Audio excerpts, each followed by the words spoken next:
Hi, this is Classroom Community, and today I'd like to discuss another powerful tool that I like to use to help make parents feel valued and included in our classroom community, and that is by making the most of the student agenda. So let's begin.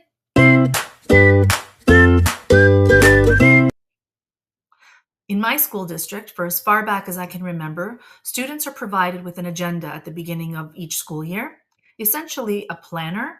And let me show you how I use the agenda to facilitate dialogue between home and school.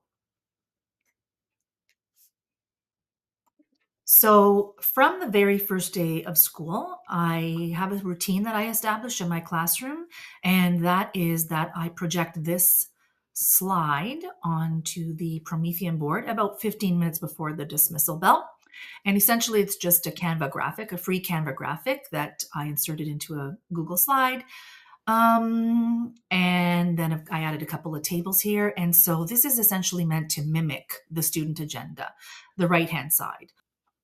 And so together as a whole group, if we look to the left-hand side here under responsibilities, we go through out loud every single day. We say, we recite together. We empty my mailbox. I need to tidy my desk. I need to clean under my desk.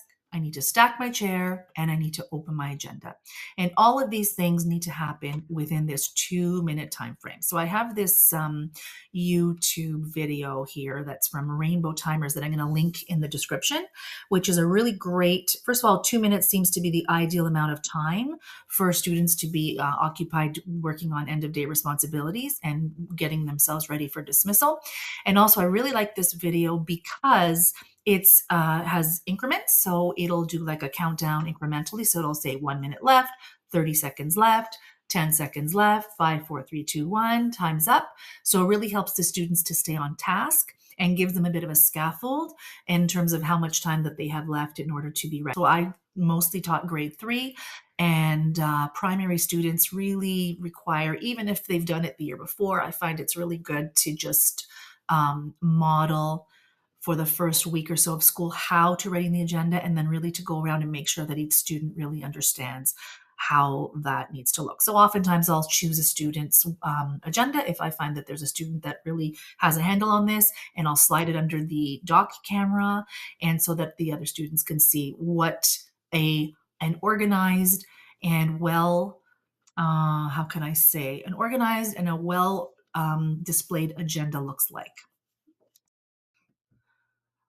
So what happens next? Well, once students have actually recorded whatever items need to be recorded in the agenda, we then move to exit the classroom and leave for home. So what I like to do at that point is I like to position myself at the classroom door first, so that I could say goodbye to each of my students. Just like I greet them in the morning, I like to say goodbye to each of them individually at the end of the day. But I have an ulterior motive, and that is that as they're exiting the classroom, I can ensure that each student is actually leaving with that agenda in hand. A little bit of a scaffold there for those that need it.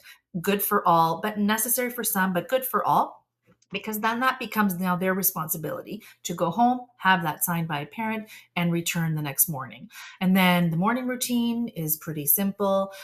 During morning announcements, I go around with a checklist and I check the agendas, check for a signature, check that the student has actually returned the agenda, and check for any notes. And the checklist, I also find that it's a really great way to have a mark for when we come to report card time and we need to assess organization and responsibility. It's helpful to be able to have a record of how often did a student forget the agenda? How often have they not written all of what has been required for the day? Are they using the agenda the way that we have modeled? Are they not? All things that help me to then later assess personal learning skills.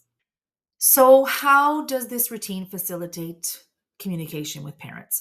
Well, going back to the morning when students bring their agenda in, and there's a note from a parent.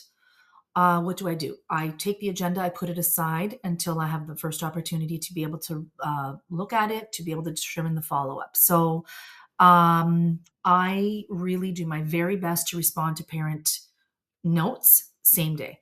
Not easy, not always easy for sure, but I do find in my experience that if a parent has a concern, the longer they are made to wait to talk to their child's teacher, the more that concern can grow. So for me, it's short-term pain for long-term gain to be able to get to those concerns at my earliest convenience.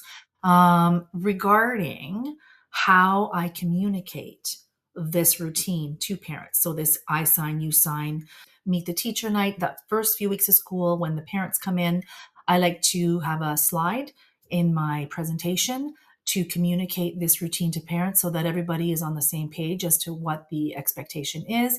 And so that parents understand that the first line of defense, the very first and most effective way to reach their child's teacher is in the agenda. I will see that by 9:15 in the morning. School starts at 9. I'm signing anywhere between 9 and 9:15. They can rest assured that I will see that note, that that's the quickest way that they can get me any sort of information. And that is a wrap for how to make the most of the student agenda. Next topic in this series, parents and the classroom community. I'm going to show you the template I use for my monthly newsletter, and we're going to talk about how to very simply and effectively communicate with parents via the newsletter. So thanks so much and see you next time.